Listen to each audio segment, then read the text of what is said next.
You know, who do you got between Teo and Come on, man! Don't even ask me that question. Teo? You crazy? For real? What, you want to bet? Yeah. Shit, how much did you get paid for that? You just got paid a lot of money for that fight, bro. That's my little brother, man. We gonna ride today. I think Teo's gonna win that fight. You crazy? Let's bet 10K on it. Bet. Great. Bet. Will, who you think's gonna win? Who is it? Teo and Shakur. They're fighting next month at Barclays. I'm be there. You'll be there? Yeah. Oh, nice. Okay, cool. Yeah. So I get to see your live reaction when I take your money.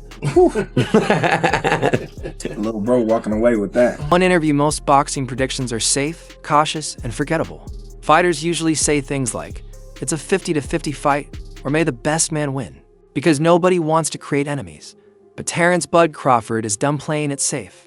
The pound-for-pound king just delivered a prediction so disrespectful that it instantly turned the January 2026 showdown between Shakur Stevenson and Teofimo Lopez into a personal war. Teo said that your defense isn't as elite as people think it is. It's impeccable. I disagree with him, but he said he don't think it's as impeccable as people think it is. I mean, he ain't been in there with me to know whether how good it is. A good sparring ain't gonna tell. We did 3 rounds. That shit ain't. He couldn't barely hit me then. So I'm not taking nothing from the sparring, but he don't know whether how good I am. Like, you don't know how good my defense is until come January 31st.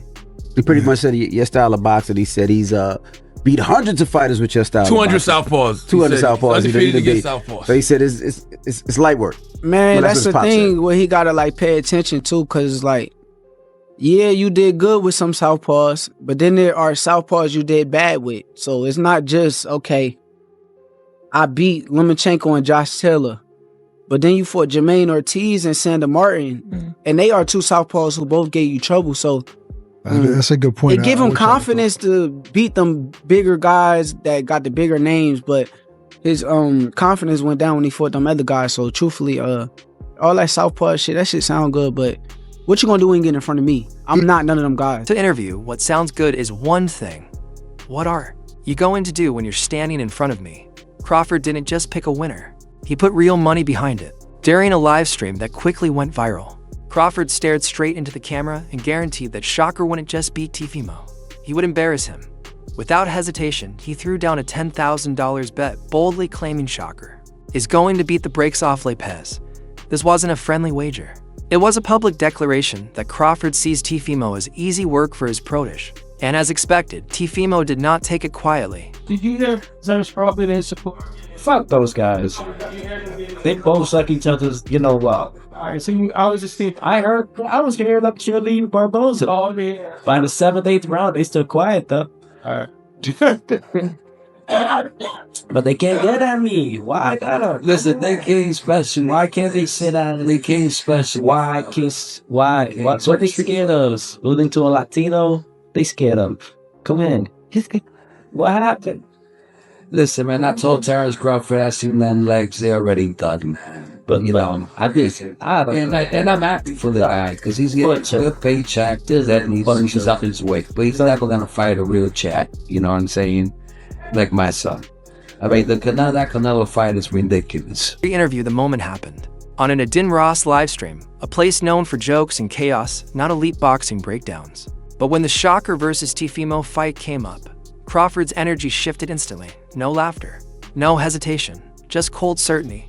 I know one thing, Crawford said flatly. Shakur Stevenson is going to beat the socks off Teofimo Lopez. He didn't break down Teofimo's power. He didn't praise his athleticism. He dismissed it all in seconds. According to Crawford, the fight boils down to 2 things, reach and IQ. In his view, Shakur operates on a mental level Teofimo simply can't access. When Adin Ross pushed back and sided with Teofimo, Crawford immediately locked in the $10,000 bet.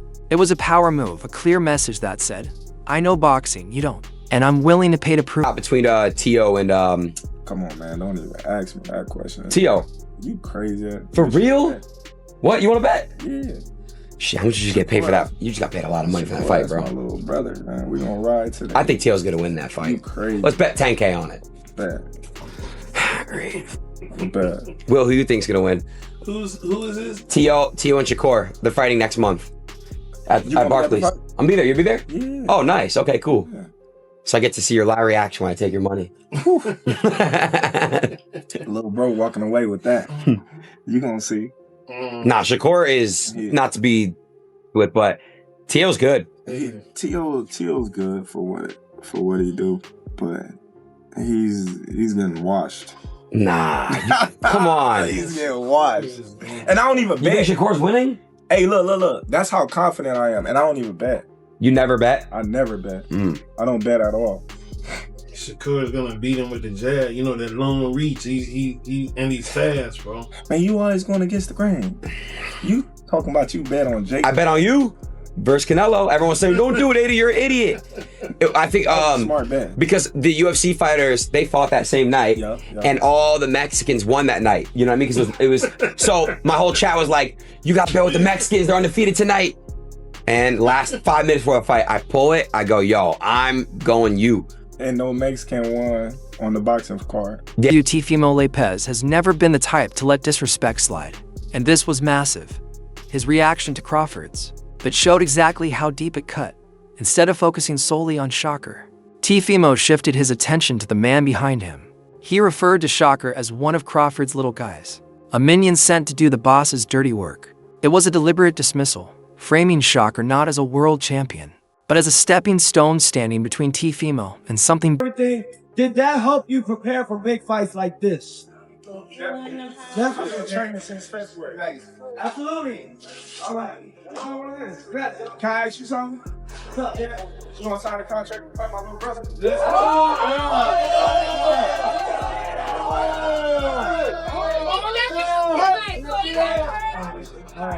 And there we go. Yes.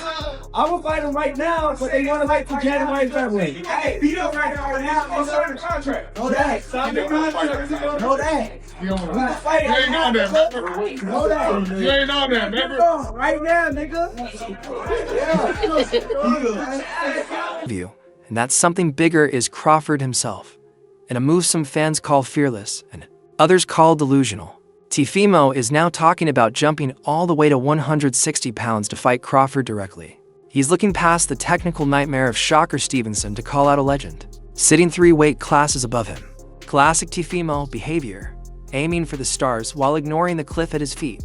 But is that confidence or distraction? Crawford's bet clearly got under his skin in a way simple trash talk never could. Once the livestream sparked the fire, social media poured gasoline on it. Teofimo took to X and attacked what Crawford values most, his legacy. In a series of deleted and reposted tweets, he tore into Crawford's resume, claiming the pound-for-pound king built his career by beating damaged opponents, fighters, with eye injuries, leg injuries, even car accident survivors. That's when things crossed the line. Calling a fighter's opponents handicapped is a low blow, even by boxing standards. It showed Teofimo was rattled. He wasn't selling a fight anymore. He was trying to tear down the myth of Terence Crawford. By attacking the mentor, he hoped to shake the student, but history shows that poking Crawford usually ends badly. 6 interviews. So why does Crawford's opinion matter? Why does a $10,000 bet from him carry more weight than anyone else's take? It comes down to his uncanny eye for talent and weakness. During that same stream, a story resurfaced that explains it perfectly. Crawford's longtime security guard, Big Will, shared a moment from years ago when a young, unknown Crawford was brought in to spar then champion Timothy Bradley. At the time, Bradley was the man. Crawford was nobody. The expectation was simple. Give the champ rounds. Instead, Crawford adjusted instantly, countered the speed and power, and lit Bradley up. By the end, Bradley turned to his team and said, "That's not a sparring partner. That's a future world champion." Crawford saw greatness in himself before the world did. And if he now sees that same greatness in Shakur, and a fatal flaw in Teofimo, it's hard to bet against him. You wouldn't mind going to 147, and you mentioned Terence Crawford, Yes. which I was like, oh, wow, okay, interesting. Yeah. And then you kind of went in on his resume. Elaborate a little bit about that thing. Why, I don't know, what you brought up your points as to why you felt, he fought guys that were injured or not at their best moment. Handicap, yeah. But other people have said like he only fought the guys that were available to him. Like they try to freeze him out for the longest time. Well, now they got him where they need him, and they freezing him right now. Hey Crawford, yo, bro, I know you call me a fake, fake ninja. It's cool, bro. It's cool, man. No problem. I brush that shit off like I do with everything else that they done with my career. Feel me, bro? But I'm gonna be honest with you, man. I know that you're a great fighter. I'm a great fighter. You like tough competition, and so do I, man. You know, shoot. I may not be black, but I got it in me. So all I say with that being said, man, it's like whenever you're done with that contract, and if you stay at 147, then yeah, man, I think we make more money than you made with Spence. You know what I mean? I think that's definitely me and you. Afterwards, we go our separate ways, bro.